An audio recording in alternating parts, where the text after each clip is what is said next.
So the next part is we need to get this element here, I'm going to inspect it, in line with the select eyes control. So if we hover over these, it looks like the select eyes is the thing that's bumping the input down. That is, it's probably setting it itself as a block. And if we select it and we scroll down over here, we can see the display here is block because it's a div. But let's see what happens if we change it to an inline block.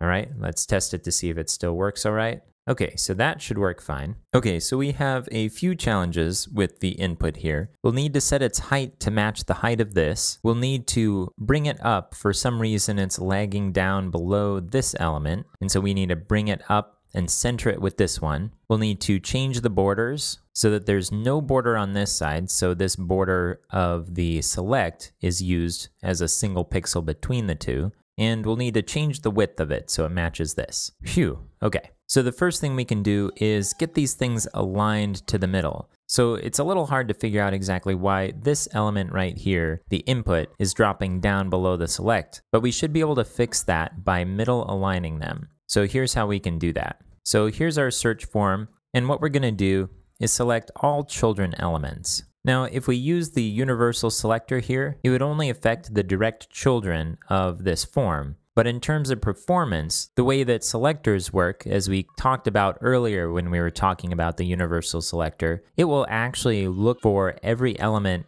on the page, and then it will move up the selector to see which ones are inside of a search form. So using this wouldn't be very performant. Also, we're going to adjust the styles for each three of these elements individually so we can set the vertical alignment of them as we go.